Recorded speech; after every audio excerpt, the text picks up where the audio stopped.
আসসালামু আলাইকুম। একটা ইন্টারেস্টিং বিষয় আপনাদের সাথে শেয়ার করি যে মানুষের বুদ্ধিবৃত্তির কতটুকু বিনাশ হয়েছে একটু চিন্তা করে দেখেন। আমি আজকে জুম্মার নামাজের দিন জুম্মার নামাজ পড়ে বের হয়েছে মসজিদ থেকে। তো ওখানে দেখলাম ভ্যান গাড়ির মধ্যে আম বিক্রি করতেছে এবং আম ইদানিং কিনতে গেলে আমি একটু দেখি কি একটু সবুজ টাইপের যে আমগুলো যেগুলো মনে করেন বাসায় আনলেও একটু পরিপক্ক হতে 1-2 দিন সময় লাগবে বা একটু চেষ্টা করি কেমিক্যাল মুক্ত আম খোঁজার।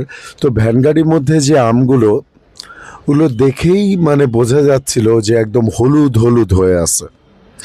আর হলুদ হলুদ কোন আমগুলো হয়ে থাকে সেটা আপনারা নিশ্চয়ই বুঝতেই পারেন। কার্বাইড দিয়ে যে আমগুলো পাকানো হয় সে আমগুলোই সাধারণত একটু হলুদ হলুদ হয়ে থাকে, সুন্দর একটা কালার হয়ে থাকে। তো আমিও গেলাম, সবাই দেখলাম দেখতেছে, তো আমিও গেলাম কাছে।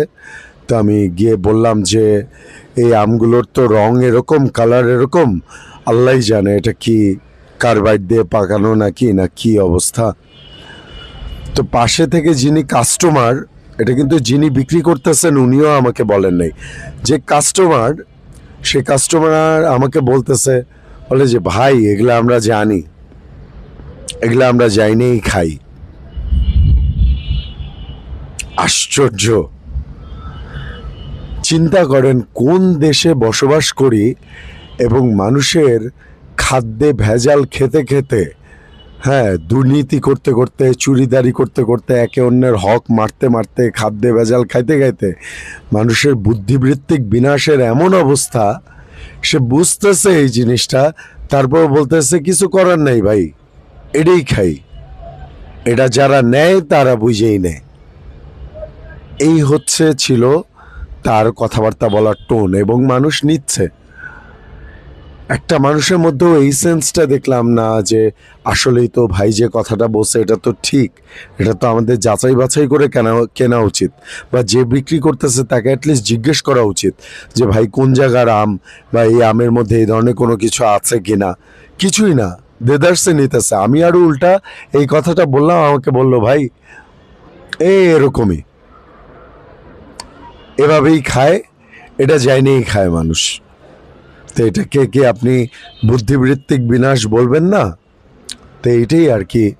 এটা শুধু আমের ক্ষেত্রে না ভাই, যে কোনো ক্ষেত্রেই সমস্ত দিক থেকে মানুষের নীতি নৈতিকতা, মানুষের আদর্শ, মানুষের ভালো মন্দ পার্থক্য করার যে বুদ্ধিবৃত্তি, এগুলোর এমন বিনাশ হয়েছে, এমন ধ্বংস সাধন হয়েছে এই ফোন, এই টেকনোলজি, এই নৈতিক অবক্ষয় চারিদিকে এমন অবস্থা হয়েছে যে এটা থেকে আসলে যদি মানুষেরা ব্যক্তিগতভাবে উত্তরণের চেষ্টা না করে, একটা মানুষ যদি ব্যক্তিগতভাবে ভাবে যে ভাই যে যা করতেছে করুক, আমি আমার নীতি আদর্শ বজায় রেখে চলবো, আমি ভালো থাকবো, এভাবে যদি প্রত্যেকটা মানুষ ইন্ডিভিজুয়ালি চিন্তা করে যদি তার তার জায়গা থেকে যদি সৎ না হয়, ভালো যদি না হয়, তাহলে ভাই খুব মুশকিল, খুব মুশকিল। বিকজ আমরা এথিক্যালি, মোরালিস্টিকলি মানে একদম ধসে গেছে পুরা।